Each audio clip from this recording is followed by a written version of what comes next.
Bienvenue au Abdoulaye Version Show, un podcast qui parlera de basket et de tout ce qu'il y a aux alentours. Musique, entertainment, films, séries, des coulisses de certaines choses, parce que j'ai accès à certaines choses, des infos que le FBI cache, mais moi je les ai par rapport au basket.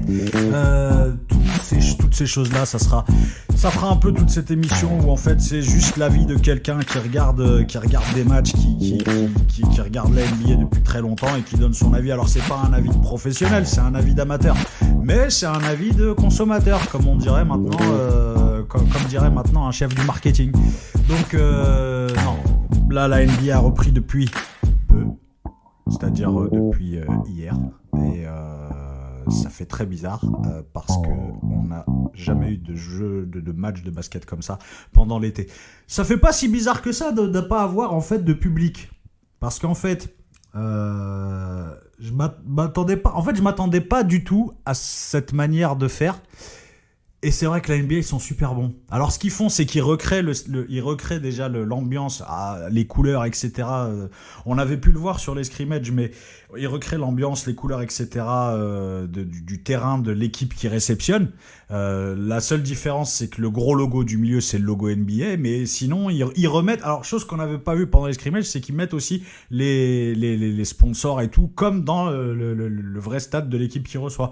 Quand, par exemple, il y a le nom du stade là, par exemple c'est les Nets qui sont en train de jouer contre Orlando, il y a le logo de Barclays, etc. Ça, ils essaient c'est du noir et blanc, etc. Quand c'est Boston, c'est les couleurs de Boston, etc. Donc ils reconstituent un peu une ambiance de stade, et ça passe, franchement ça passe. C'est de l'UFC, c'est de la cage, et il va falloir s'habituer à regarder les matchs comme ça, parce que tant qu'il n'y a pas de solution sur ce virus, il n'y aura pas de gens qui iront dans les stades. Donc du coup, habituez-vous à regarder les matchs comme ça, les gars, parce que c'est comme ça qu'on va peut-être regarder toute la saison de l'année prochaine. Et là, les mecs sont entre eux, ça bouge pas, à part Lou Williams qui est parti faire un petit tour dans le Disneyland du striptease à Magic City, et qui est mis du coup en quarantaine pendant 10 jours. D'ailleurs, c'est complètement con ce qu'il a fait, mais bon, c'est Lou Williams, c'est probablement le meilleur sixième homme qui existe, et qui sera probablement un futur Hall of Famer. Et donc voilà, Lou Williams, regarde la télé, frère, et puis regarde les matchs comme tout le monde, voilà. Alors, la NBA a repris. Dans ce podcast, on va parler un peu de tout et n'importe quoi, de tout ce qui entoure la NBA. Je vais donner mon avis, et ça peut être intéressant comme ça peut ne pas l'être. Donc, moi, je ne suis pas journaliste. Je dis des choses, ça passe, et boum, c'est retranscrit direct. Direct, ça va de la bouche au micro. Il n'y a pas on réfléchit d'abord. C'est ça le problème ici. C'est qu'on réfléchit pas, on parle. Et après, c'est retranscrit directement. Donc, la NBA là revient. Ça va être des matchs un petit peu spéciaux. Il y a des cartons de 10 minutes, etc., etc. Tout ça, vous le savez. Si vous écoutez ce podcast sur le basket, c'est que vous découvrez pas le basket. Vous savez de quoi on parle. Les équipes qui sont à craindre, etc., etc. Moi, franchement, la seule chose, il y a une équipe que je crains, c'est les Lakers, parce que j'aurais pas du tout envie que LeBron, barbe grise, James... monsieur tonton, j'ai laissé pousser la beubare, pour ça qu'on me voit que je suis un ancien, etc., etc. Avec mes cheveux, ça fait des années que le mec se fait des cheveux. Ils ont tous fait une Carlos Boozer à se rajouter des cheveux, à se machin, et là le mec a laissé tout en vrac. Ça veut dire, il s'est mis en mode guerrier. Et cet enfoiré, il est bon parce qu'il est au max. Il est physiquement, il est au max. Il est au top. Physiquement, il domine depuis un moment sur les stats, etc., etc. Mais là, avec la petite beubare grise, là, ça veut dire bon, tonton, il est là et il va prendre la coupe. Et surtout, j'aurais pas du tout envie qu'il prenne la coupe, parce que je peux pas le blairer, et je veux pas qu'il soulève une nouvelle. Je veux pas qu'il soulève une nouvelle coupe, c'est tout, ça se comprend, voilà, je ne peux pas blairer ce gars, sur un terrain, je l'aime pas, voilà, c'est tout, sur un terrain, je l'aime pas. Donc, cette équipe, elle me fait peur. Maintenant, en face, il y a les équipes silencieuses. Et les équipes silencieuses, pour moi, dans les équipes silencieuses, Faites attention à Miami, les mecs. Miami, ils sont au complet. Et j'ai vu Hassan Whiteside jouer. Ils sont chauds. Voilà, ils sont chauds. Là, Miami peuvent être un obstacle. Après, les équipes qui sont intéressantes, Houston, frère. Houston, ils sont chauds. Russell Westbrook, il a eu le Covid, il l'a dégagé comme un rhume. On a eu un message, non, Russell Westbrook ne fera pas ne viendra même pas, il reste en quarantaine, etc., etc. Le mec, il commence là normal, tranquille, il a dégagé, c'est une bête. Raphaël des Tortues Ninja. C'est Raphaël des Tortues Ninja. Raphaël Tortue Ninja Westbrook, il est chaud. James Harden, il est chaud. J'aimerais bien qu'ils aillent. J'aimerais bien qu'eux soulèvent la coupe, par exemple. J'aimerais bien qu'eux soulèvent la coupe. Après, qu'est-ce qu'on a d'autre? Il y a Portland. Avec il y a Carmelo Anthony qui est revenu en mode Afro Samouraï. Ceux qui connaissent pas Afro Samouraï, c'est un manga qui s'appelle Afro Samouraï. Allez regarder. Carmelo Anthony, il est Afro Samouraï, c'est-à-dire le petit bandeau, la pecou qui dépasse un peu, etc. Voilà. Lillard, il est chaud. Memphis, il y a Memphis qui est une équipe jeune, mais bon, moi Memphis, j'y crois pas trop. Voilà. Il y a des joueurs dedans, je sais pas trop pourquoi ils sont. Enfin, je sais pas, il y a les Conley, tout ça, j'aime bien, mais bon, c'est pas. Voilà. Memphis, voilà, je me dis, bon, ça peut être marrant. Après, il y a Dallas, je sais pas. Dallas avec, il y a Porzingis, il y a Doncic, Luka Doncic. Peuvent aussi un peu poser problème, mais c'est pas l'équipe qui me vient comme ça en tête. Voilà, moi je vous dis vraiment, j'ai vraiment pas envie que LeBron il soulève cette coupe et qu'il vienne nous refaire une Cleveland, this is for you. Vas-y, rentre chez Watt, cousin. Reste tranquille. J'aimerais bien que ça soit voilà, Miami. Pourquoi pas? Miami, ça serait cool. Mais en fait, en vrai, j'ai envie que ce soit les Nets qui soulèvent la coupe. Voilà. Alors, ce qu'il y a, c'est que là, bon, maintenant, il va falloir s'habituer à ce genre de match, en cage, etc. Alors, il n'y a pas le public, il n'y a pas l'ambiance. C'est vrai que, bon, quand tu regardes le match et que t'as Lillard qui te fait un bête de shoot et qu'il n'y a pas de bruit derrière, ouais, ça fait bizarre. C'est juste ça fait un peu bizarre. Ça fait chelou. Mais en même temps, c'est pas choquant. J'ai réussi à faire abstraction du public en vrai. C'est pas choquant. C'est les 2-3 premières minutes quand tu regardes, ça fait un peu bizarre. Et puis après, bon, une fois que t'as déroulé le match, ça passe normal. Ça passe normal. Et d'ailleurs, je trouve que même ça en dit plus sur un match que tout ce qu'on a peur. Parce que bon, la NBA, c'est un énorme show, etc., etc. Un énorme show. Qui est très très très bien fait, ils savent très très très bien faire. Bah, les gens ont beaucoup à apprendre de comment eux organisent le show. La LNB, les gars, ouais, là, je le dis, je suis désolé. Bah, voilà, la LNB, chez nous, c'est pas niveau du show, c'est pas ça. Voilà, ça fait match de foot dans un match de basket. Je suis désolé, c'est pas ça. Quand tu regardes un match de basket et que t'entends pam pam pam pam pam pam pam pam pam pam pam, vas-y, va faire ça va faire ça contre Guingamp PSG. Viens pas faire ça dans un match de basket. Ça, c'est voilà, c'est le supportering à la française. Ou à l'européenne même d'ailleurs. C'est très bien. C'est pas les supporters la cause.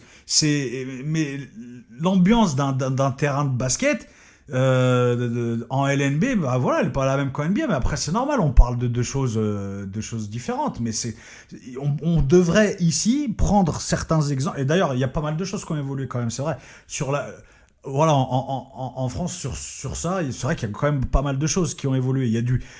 Il y a du très beau jeu, mais c'est du jeu qui est mal enveloppé. On va dire, allez, on va lâcher le mot. Marketingment parlant, c'est du jeu qui est mal enveloppé. Voilà, c'est mal vendu, les gars, je suis désolé. J'ai discuté, moi, avec plusieurs personnes. Il y a 10 ans, j'ai discuté avec plusieurs personnes au sein de cette ligue parce que, voilà, nous, on travaille on va dire dans le graphisme, dans l'illustration, voilà, dans ce genre de choses-là. Donc, je sais de quoi je parle quand je vous parle de ça. J'ai discuté avec des gens que j'ai appelé même, avec l'agence qu'on avait, on a appelé directement ces gens-là. On leur a dit, les gars, on est prêt même à bosser gratuit si vous voulez pour vous. Franchement, on était chaud. 28 ans, rien d'autre à faire, on était chaud. On est prêt à bosser gratuit. On vous refait tous les logos que vous voulez.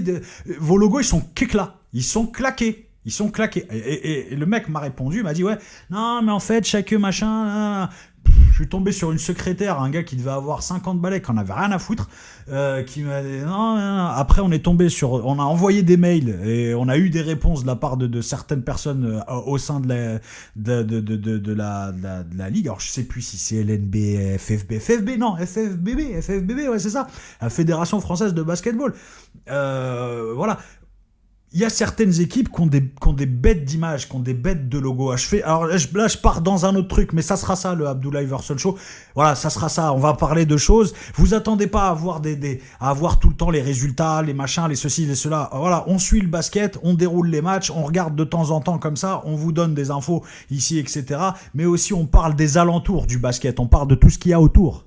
Voilà, et on parle aussi du basket français, parce que le basket français, c'est compliqué d'avoir beaucoup d'infos dessus, même s'il y a des médias qui se donnent la peine, voilà, et les équipes françaises qui se donnent la peine de communiquer, de faire des belles choses, etc., etc. Mais je trouve que c'est pas assez, c'est pas assez important, voilà.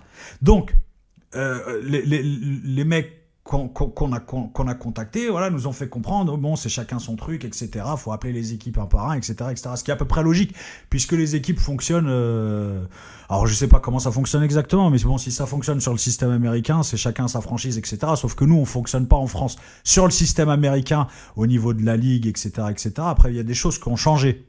Je suis pas au courant de tout, je me renseignerai beaucoup plus, mais il y a des choses qui ont changé, voilà. Alors, mais nous, on avait proposé, on était plusieurs mecs à proposer un projet global d'image pour que on n'ait pas honte de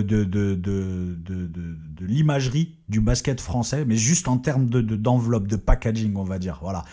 Parce que quand vous regardez la NBA, par exemple, même par exemple le Barça, voilà, l'équipe de basket du Barça, qui a le même maillot que l'équipe de foot, niveau maillot, c'est quand même un autre délire. Vous voulez qu'on parle des maillots français? Vous voulez qu'on parle du maillot de l'équipe de France? Et encore, le maillot de l'équipe de France, il s'est vachement arrangé. Vous voulez qu'on parle du logo de Joker, là, jus d'orange Joker, en plein sur le torse de Boris Dio? Arrêtez vos conneries, les gars, sérieux. On sait que vous avez besoin, qu'il y a besoin d'oseille, etc., etc. Mais faites un petit effort. Faites un petit effort. Là, voilà, je suis en train de regarder. Depuis tout à l'heure, je vous parle en zappant sur les différents récaps de game que j'ai pu voir hier. Je re-regarde les récaps de game. Et là, tout à l'heure, j'étais sur Brooklyn. Là, je regarde c'est Memphis contre Portland. Oh, les gars! Le maillot des Blazers, ils ont un sponsor à la con sur le côté. À l'époque où moi, dans les années 90, fin 90, et il n'y a pas si longtemps que ça, il y avait le logo NBA ici. Ils ont maintenant leur sponsor qui a pris cette place-là. Toutes les équipes NBA ont un sponsor qui a pris la place là. Là, par exemple, Memphis, c'est FedEx. FedEx. Je suis pas en train de dire FedEx, une société de transport. Le logo est parfaitement intégré au maillot. Il n'y a rien de... T'as l'impression que ça fait partie du maillot. Ils ont repris la même couleur que l'écriture du maillot. Alors les Grizzlies, ils ont le maillot bleu clair avec l'écriture bleu foncé. FedEx a pris le maillot bleu clair, a enlevé le fond de son logo et a pris l'écriture bleu clair. Mais ils auraient pu dire non, nous c'est pas l'écriture bleu clair, nous c'est l'espèce de mauve et orange. On va le mettre comme ça, tel quel. Voilà, comme on fait en France. Voilà, en France, on prend Quick et bah, on te le balance sur le maillot ou sur le Quick Caisse d'épargne, Crédit Agricole. Et on te les balance et on te fait des carrés blancs avec le logo et on te met des patchs. Des patchs, frère. Vous êtes sérieux, les gars? Maintenant, un joueur de basket en France, c'est un homme sandwich. Alors, c'est normal. Et on a besoin d'oseille pour pour organiser tout ça. C'est normal qu'il y ait des sponsors. Faites un effort au niveau juste... Oh, c'est pas respectueux de voir des joueurs de basket, on dirait des hommes sandwich. Oh les gars, Portland, c'est BioFreeze. BioFreeze, c'est le sponsor de Portland. C'est-à-dire Carmelo Anthony, là, il est en train de shooter, il a le logo BioFreeze. Cleveland, Goodyear. Le logo Goodyear sur le maillot de Cleveland, c'est la plus belle chose que j'ai jamais vue. Voilà, la meilleure intégration de logo que j'ai jamais vue de ma vie sur un maillot, c'est ça. Voilà. T'as l'impression que le truc était là depuis le début. Après, bon, les logos qu'ils ont sur certaines marques là-bas, faut faire attention. C'est aussi des mecs, des très très très très grands graphistes. Et dans les logos qu'ils ont, je parle notamment par exemple pour AT&T,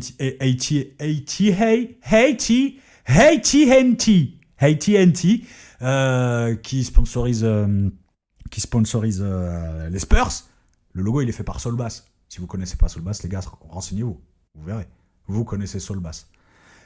Voilà, le problème. Je sais pas pourquoi je suis parti là-dessus. Parce que c'est un truc, ça fait longtemps que j'ai envie de le dire. Et en fait, rien que le fait de voir comment la NBA gère, là, par exemple, une reprise de championnat en plein été sous une pandémie. Et nous, on est là tous, on a envie de voir, machin, etc. Alors, on a envie de voir déjà parce que c'est le championnat le plus attractif mondialement, etc., avec les meilleurs joueurs, etc., il n'y a rien à dire.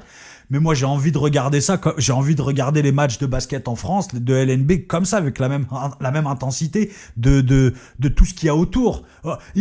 On a vu des matchs les matchs de, ça c'est hallucinant, les matchs de collège aux États-Unis. Mais après, les gens ils vont me dire oui, mais ça c'est normal parce que aux États-Unis, même les matchs de l'université, il y a plus de monde, ils ont des stades de France parce que c'est pris au sérieux, c'est un grand pays qui est large, machin. D'accord, ok, pas de problème si tu veux, y a pas de souci. Mais quand tu regardes un Le Mans Monaco et que tu vois qu'ils jouent dans un COSEC, frère, t'es sérieux? Ouais, pourquoi je dis Le Mans Monaco? Parce que là, ces derniers temps, à la télé, tous les trucs qu'on a. Tous les trucs qu'on a à la télé, j'ai regardé 26 fois Le Mans Monaco en championnat français. Voilà. Je suis tombé plein de fois sur ce match-là. Chaque fois, je regardais, je bloquais dessus.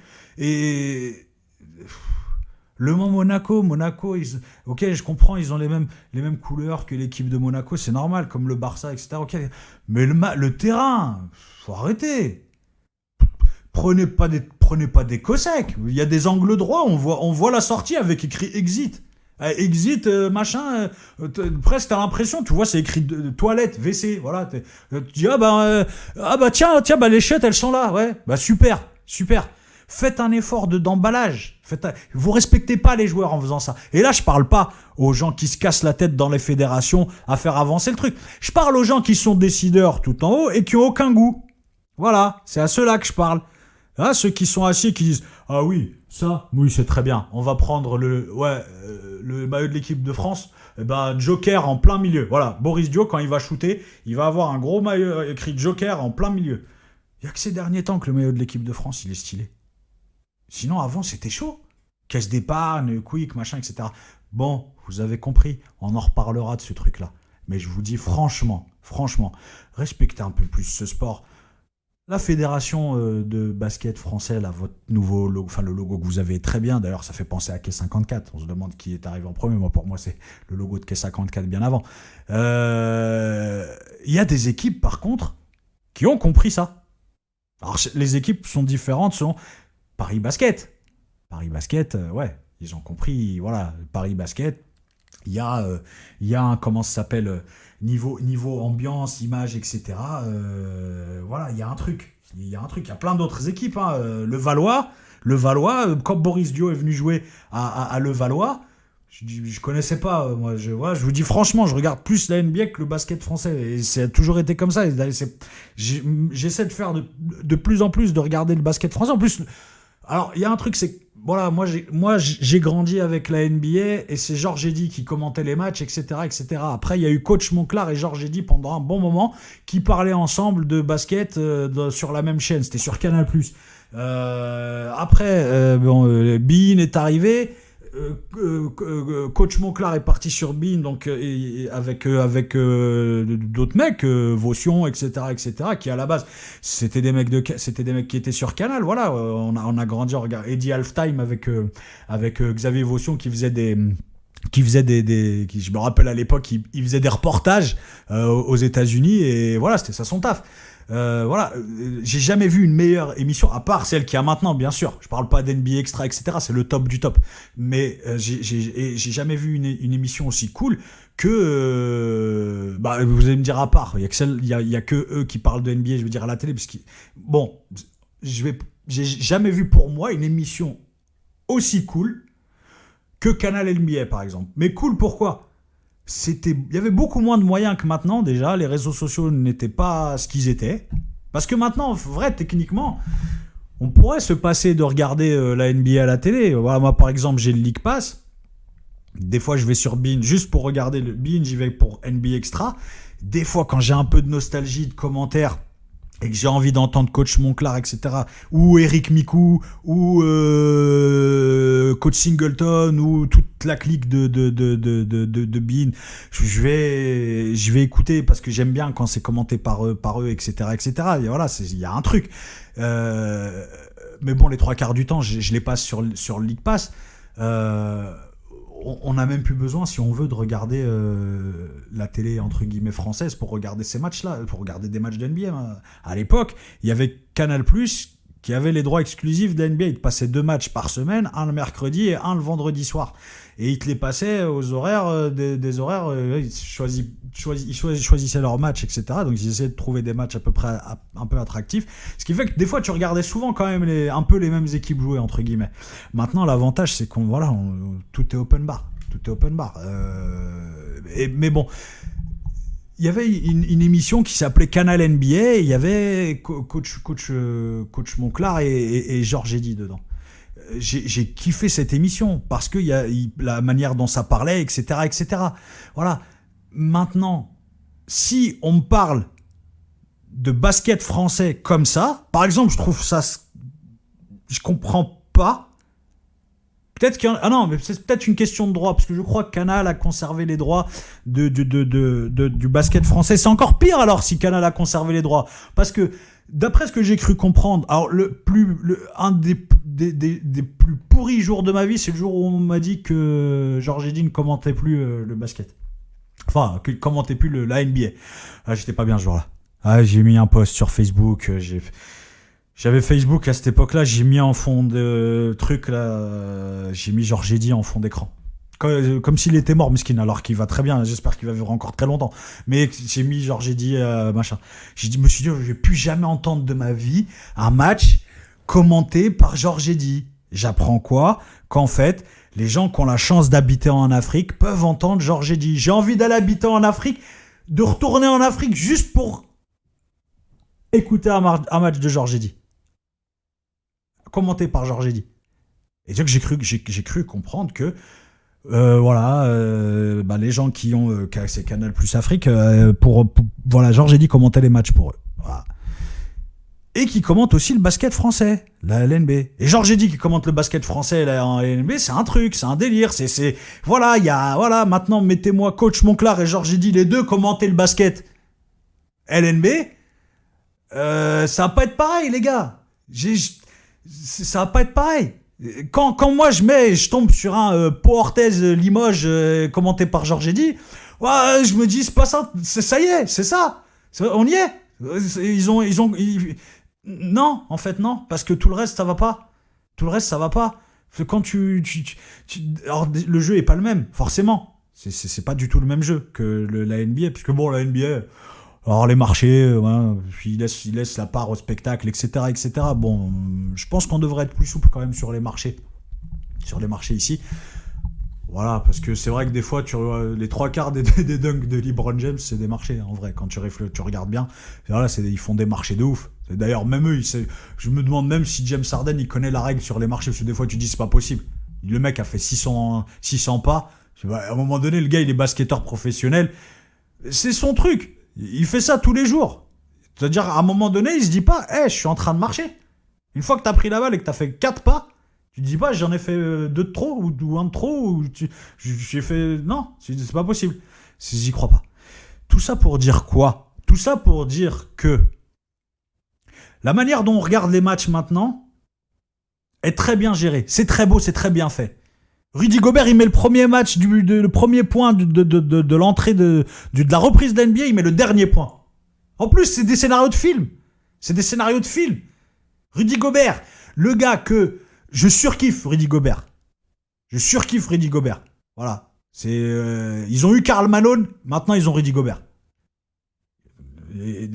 Utah, ils ont eu Karl Malone, maintenant ils ont Rudy Gobert. Voilà. Rudy Gobert, pour moi, futur. Moi, il finit Hall of Fame. Hall of Fame, je dis. Voilà, comme Tony Parker, comme Boris Dio doit finir Hall of Fame, comme Batum, comme tous les joueurs pas tous les joueurs français, parce que bon, Frankie New York, on peut pas dire maintenant, voilà, on sait pas. Frankie Tinintila, on sait pas. J'espère qu'il finira Hall of Fame. Mais voilà, ils ont eu Rudy Gobert, ils ont eu Karl Malone. Pour moi, il est dans la même lancée. Et en plus, ils ont trouvé le moyen. Pourquoi c'était bien? Parce qu'il a ouvert le match, il a fermé le match. Déjà, c'est un scénario de film. À croire que c'était calculé. Et ça se voyait, je le dis, je tape là le poing sur la table, ça se voyait, il avait envie de marquer le premier. Ça se voyait grave. Reprise du match, il avait envie de mettre le premier parce que tu le vois qu'il arrière, avant, arrière, attaque, il nous fait une Michael Jordan. Tu vois qu'il veut aller vers le panier, il aurait pu repasser la balle largement vers l'extérieur pour un shoot pour quelqu'un. Non, il avait envie d'attaquer le panier et il y est allé à deux. Il fait 600 mètres et t'as l'impression que le panier il était très très très très très loin pour lui et il balance les deux bras et tu vois qu'il marque quand même. Il marque sur un malentendu mais il le met. Ça aurait pu rebondir, voilà, 3-4 fois sur le cercle et tomber. Mais tu vois, boum, il le met. Dernier point, boum, il le met. Fermez vos gueules. Fermez vos gueules à tous ceux qui lui ont dit « Ouais, le corona, c'est de ta faute. Hein. » Ta mère. Le corona de la faute de Rudy Gobert. C'est lui qui a inventé le virus. N'importe quoi. N'importe quoi. Les réseaux sociaux, c'était n'importe quoi. Quand ils ont fermé la ligue et qu'ils ont dit ouais, on va donner le meilleur truc MVP de l'année à Rudy Gobert parce que il a locked down all the league. Non, c'est pas lui qui a inventé le virus, les mecs. Il l'a juste chopé. Qu'est-ce que tu veux faire? Et en plus, apparemment, c'est même pas lui il l'aurait chopé. Alors, il y a Mitchell qui lui fait de ce qu'on a entendu, Mitchell qui lui fait la gueule, mais apparemment, c'est Mitchell qui l'aurait chopé lui-même parce qu'il a reçu des gens qui venaient de l'extérieur du pays, etc., etc. Mitchell qui fait la gueule à un gars parce qu'il a chopé une grippe dont on n'a pas encore le vaccin. Et tout le monde, là, il s'est fait bâcher sur les réseaux sociaux. Il s'est fait bâcher sur les réseaux sociaux pour ça. Et ça, c'était de la merde. C'était de la merde. Et fermez vos gueules. Il a mis le premier point, il a mis le dernier point du match. Voilà. Il a ouvert la ligue et il a clôturé avec le dernier point. Normal. Et MVP de l'année prochaine, MVP de l'année d'après, en défense, bloqueur, il n'y a pas mieux. Voilà. Rudy Gobert, il n'a pas mis son queue froid à l'envers. Ouais, fallait que je la fasse, désolé. Il n'y a pas mieux. C'est tout. Donc moi, je dis, voilà, le symbole, il est là. La ligue, elle a réouvert. Et c'est lui qui a fait le taf. Et ça se voyait qu'il avait envie de le mettre, etc., etc. Voilà. Et c'était un beau match. C'était un beau match de reprise. C'était un beau match. Ça fait plaisir de revoir Carmelo Anthony jouer. Ça fait plaisir de voir Lillard, qui est super chaud, jouer. Ça fait plaisir de voir Williamson jouer. Sauf que Williamson, à chaque fois qu'il saute... attention, quand il atterrit, on ne sait pas ce qui va se passer. C'est juste le seul truc. Williamson, il faudrait peut-être qu'il perde un peu de muscle, en fait. En fait, peut-être il est trop musclé. Il est pas gros, il est épais. Il est très épais. Il est massif. Peut-être qu'il est trop musclé, en fait. Après, il y a un peu de gras, etc. C'est normal. Moi, généralement, les rookies, quand ils arrivent, ils sont tout queus, tout... Voilà, Giannis Pampepopompo, là, et quand il est arrivé, il était tout queus. Regarde, maintenant, c'est une bête. D'ailleurs, c'est son surnom. Donc, voilà. Il faudrait peut-être que les mecs à la NBA s'occupent de le faire sécher. C'est son taf. Il fait du sport 24H, 7 sur 7. Il fait du sport 7-Eleven. Qu'est-ce que tu veux? Pourquoi tu sèches pas? Bouffe des brocolis, tu vas sécher. Ça, après, peut-être, c'est génétiquement, ça peut être peut-être génétiquement, il est fait comme ça. Et du coup, c'est pas du tout parce que je pense pas qu'il se tape des chips et 2 litres de coca tous les soirs. Ça m'étonnerait. Il y avait des joueurs comme ça, Big Baby Davis. Big Baby Davis, pareil, quand il sautait, tu retenais ton souffle, t'avais peur qu'il se casse, parce qu'il était, en fait, t'avais peur pour lui. Et Williamson, c'est pareil, t'as peur pour lui, t'as peur en fait que tu te dis voilà, il vient, il rentre, première saison, boum, blessure, voilà. J'ai discuté avec plein de gens, moi, avec mon petit frère, on a discuté, je lui ai dit, tu vois, Williamson, dans 2 ans, quand il va signer en NBA, il va arriver, il va se blesser. Il est arrivé, il s'est blessé. Et pourquoi? C'est logique. Le jeu qu'il a. Jeu trop fort, trop dur, trop bah. Alors quand il joue, j'en ai vu moi des matchs, j'ai vu au Madison Square Garden des matchs d'étudiants, des matchs de collège, de lycée, de ce que tu veux. J'ai vu Temple jouer contre Santa Clarita, je sais pas quoi, bref, j'en ai vu plusieurs. C'est pas le même niveau. Williamson, quand il était là-bas, c'était Gargamel chez les Schtroumpfs. Ça n'avait rien à voir. Il arrive en NBA, il a déjà des années dans les pattes de genoux qui amortissent les chocs de son atterrissage. Donc il arrive en NBA, il est chaud, il veut donner, vas-y, ramasse ton genou. Voilà. Il joue pas, Corona, il joue un match où Corona, il revient. Doucement, frère. Vas-y, très doucement. Très, très doucement. Fais gaffe à tes genoux. Nous, on a envie que tu joues. Mais s'il te plaît, je suis allé à Happy vas-y, tranquille. Je sais pas ce que il faut. Tu sais, voilà, après, ils jouent au basket, ils passent leur vie en salle d'entraînement, etc. Je pense qu'ils devraient peut-être perdre un peu de muscle. Peut-être perdre du muscle. Il devrait peut-être le faire sécher, lui faire perdre du muscle et un peu de gras, mais j'ai l'impression il est très très massif mais musclé. Enfin, il a un coup de taureau déjà, c'est Mike Tyson. Et voilà, il faudrait juste qu'il perde un peu peut-être de muscle. Son squelette va pas supporter sinon. Le squelette supportera pas ça. Voilà. Tout ça pour dire quoi? Que la NBA a repris et que ça fait 2 jours, je regarde les matchs et en plus je me retape les récaps des matchs que j'ai déjà vus pour voir au cas où si j'ai pas loupé un truc. Donc, le Abdoulaye Version, ça sera un podcast où ça sera comme ça. Ça parlera de tout, de n'importe quoi, etc., etc. Il n'y a pas de limite. Il n'y a pas de limite. Il n'y a pas de limite d'heure. Ça veut dire que des fois, ce podcast, il va durer 30 minutes. Des fois, il va durer 10 minutes. Des fois, il va durer 1h30. On ne sait pas. On verra bien. Alors, le rêve dans ce podcast, ça serait de recevoir tous les gens du basket. Alors déjà, ouais, tous les gens du basket. De recevoir surtout Georges Eddy, coach Monclar. Ça serait magique. D'avoir Georges Eddy et coach. Je ne sais même pas si c'est faisable, avec les histoires de contrats, etc., d'avoir les deux mêmes dans la même émission, d'avoir les deux mêmes, parce que voilà, ça serait magique. Ça serait magique. Et bien sûr, on essaiera de recevoir si les gens veulent venir, parce que maintenant c'est chaud, hein. Maintenant il y a les grèves, après il y a le corona, après tout est instable, après c'est chaud, on ne sait pas ce qui peut se passer. Ça se trouve demain c'est la 3e guerre mondiale et on va être obligé de porter des scaphandres en mousse, on sait donc on verra bien comment ça se passe. De toute façon, sinon on peut recevoir les gens même par téléphone. L'avantage maintenant 2020, pas besoin de se voir, ma gueule, on s'appelle et voilà, on reçoit les gens par téléphone. On essaiera vraiment de recevoir des gens, voilà, des gens comme Eric Mikou, des gens, en vrai, les frères, tous les gens qui sont sur Bein, on va pas se mentir, on va essayer de les recevoir. On va essayer de recevoir aussi des musiciens, des acteurs, des gens qui aiment le sport et qui aiment le basket. Alors on parle de basket essentiellement, mais peut-être ça se trouve on parlera d'autres choses. Peut-être de foot, ça dépend des jours. Ça dépend de voilà. Alors le foot, ouais, ça va être un peu limité. On fera peut-être appel à des gens dans une émission de basket.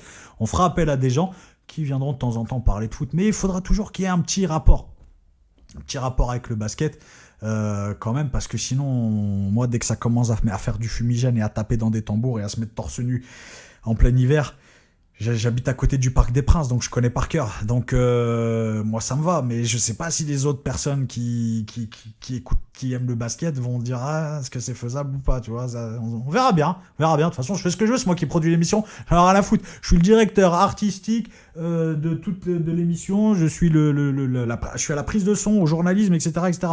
Voilà, en plus, on n'a aucun diplôme de journaliste ici. Alors là, je peux vous le dire. Voilà. Par contre. S'il y a une chose qui est sûre, c'est qu'il faut vraiment que la LNB elle fasse quelque chose pour franchement, faites quelque chose pour le basket français.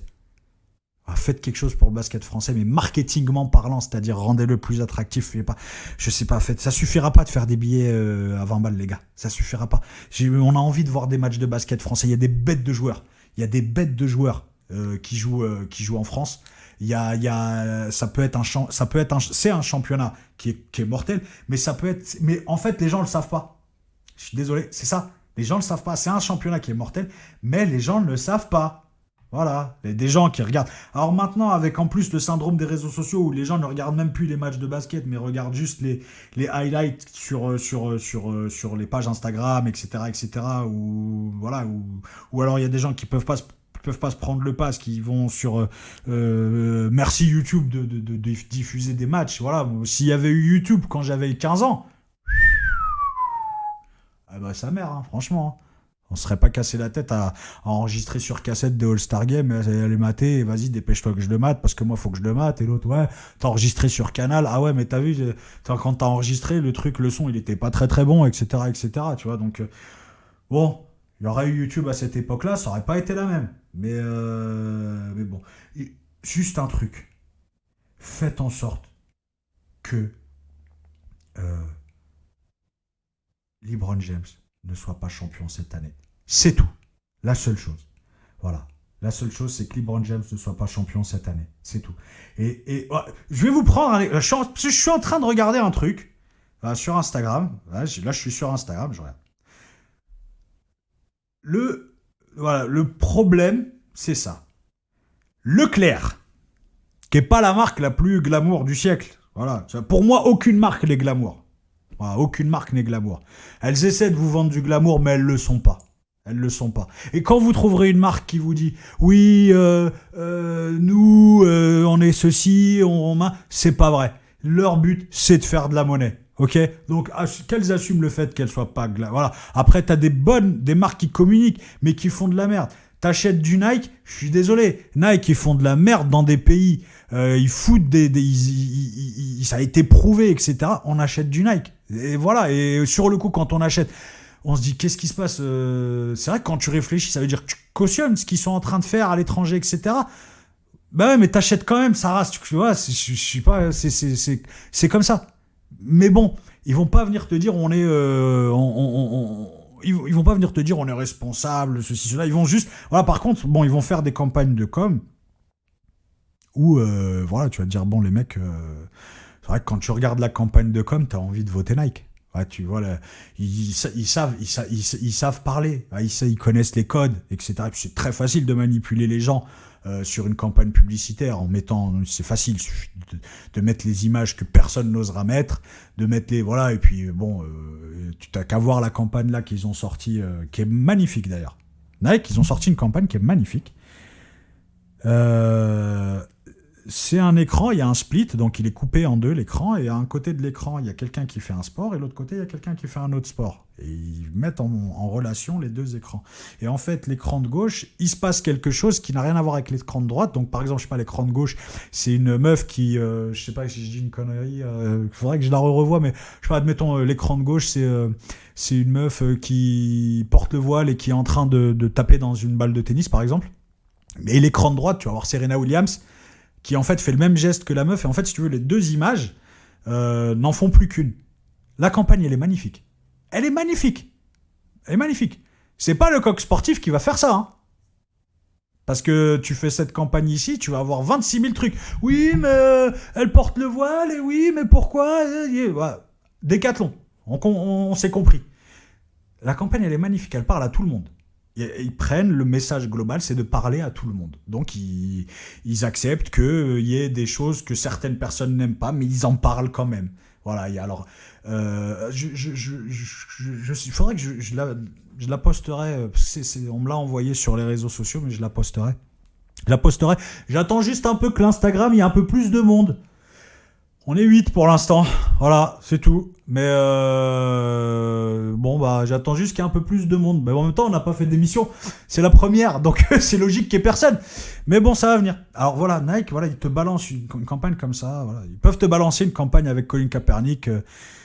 Voilà, ou l'année dernière, l'année d'avant, tout le monde disait ouais, c'est bon, tu commences à nous casser la tête, etc. Ou cette année, les gens se disent ah, mais en fait non, le genou par terre, c'était pas en fait ça va, voilà. On va pas reparler des Stephen A. Smith qui disait à Kaepernick arrête, etc., etc. Bon, maintenant tout le monde, maintenant tu ouvres le match de basket, tout le monde met le genou par terre. Voilà, c'est alors que l'année dernière ou l'année d'avant, quand Kaepernick il a commencé à faire ça.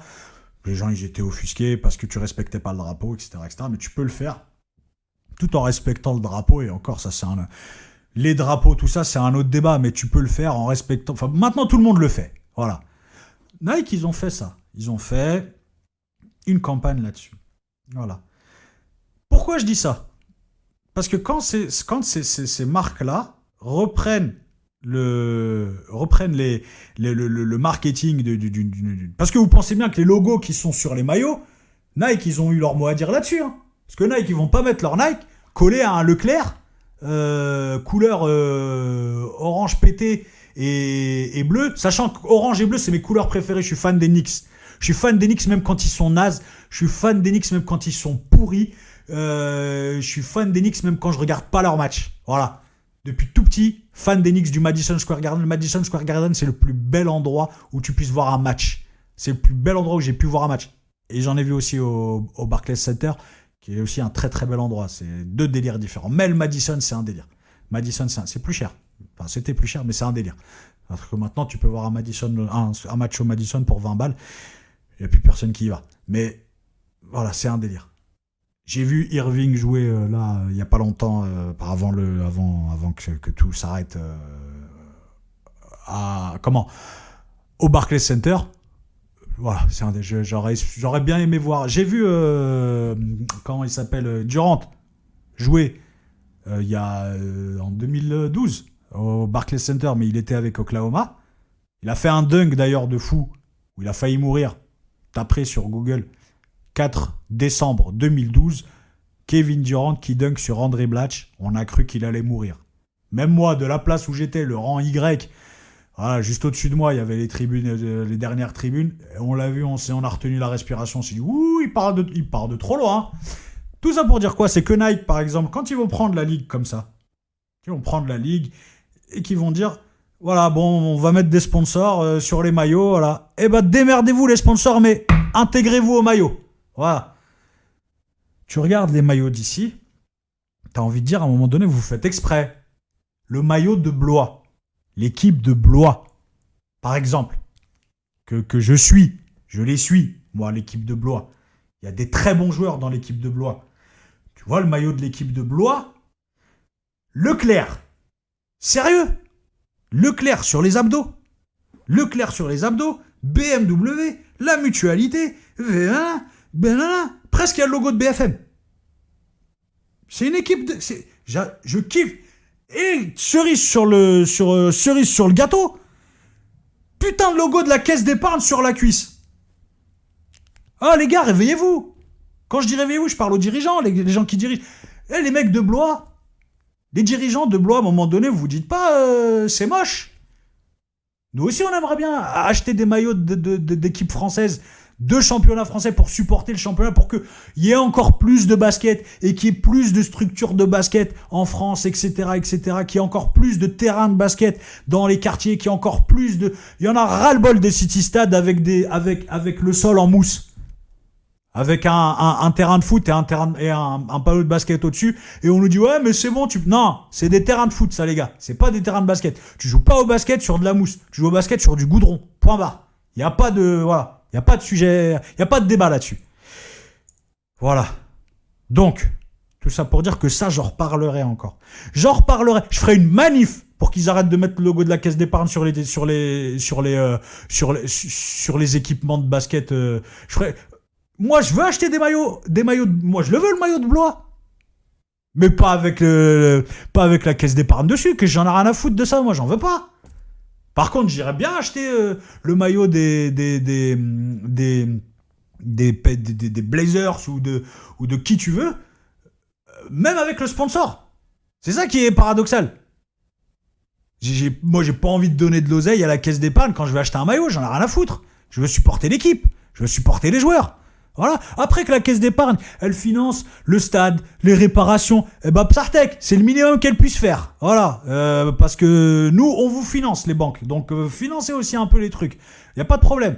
Après, on dit oui, mais c'est le sponsoring, il y a des contrats, des contreparties. Il faut aussi que d'un côté, on puisse le diviser. Tout le monde connaît la caisse d'épargne. T'as pas besoin de le mettre en 4x3 sur la cuisse gauche des joueurs pour qu'on sache que, ah ouais, putain, il sponsorise telle équipe. Putain, je vais aller ouvrir un compte là-bas. Non, c'est de la merde. C'est de la merde. C'est de la merde. Voilà, je dis ça en plus, le podcast qu'on fait pour l'instant, on n'a pas encore de publicité parce que c'est les premiers podcasts qu'on a, etc. Peut-être que demain, moi-même, je serai obligé de faire de la pub pour faire avancer l'émission. Bah, si je fais de la pub pour faire avancer l'émission, je vais pas t'annoncer le Happy Meal de McDo en pub. Même si là, techniquement, je viens de le faire. Je vais pas te dire là, alors pour 4 offerts, 3 achetés, je vais pas. Non, je vais chercher des trucs qui sont en rapport avec ce qu'on fait, des choses qui, voilà, c'est quoi? Voilà, la manière dont les gens s'accaparent le basket français, les marques s'accaparent le basket français, c'est comme si t'avais, c'est pas les pieds dans le plat, c'est comme si t'avais un bol de soupe et que tu pisses dedans. Voilà, c'est ça. C'est exactement ça. Vous savez pas faire. Il y a des gens qui savent faire. Laissez-les gérer. Laissez-les faire. On revient à la NBA. Alors, on va clôturer le podcast là parce que ils m'ont énervé. Non, ils m'ont énervé. Ils m'ont énervé parce que voir des joueurs, des bêtes de joueurs shooter. Voir un mec prendre un 3 points avec écrit Leclerc sur le maillot, ça fait mal au cœur. Ça fait mal au cœur. Mais ouais, c'est comme ça. C'est parce que le système, et maintenant, c'est toujours la même histoire, etc. Voilà. On sait, vous avez besoin d'un. Faites en sorte de mieux intégrer les choses. Voilà, que ça soit harmonieux, un peu de beauté, un peu d'art. C'était le Abdullah Iverson Show. On se retrouve bientôt, dans pas longtemps. Je sais pas quand. Normalement la semaine prochaine. Voilà, on va essayer de faire ça assez souvent. On verra comment ça se passe. Voilà, c'est la fin du Abdullah Iverson Show. On se retrouve dans pas longtemps. D'ici là, garde la pêche, cousin. Allez, je m'arrache.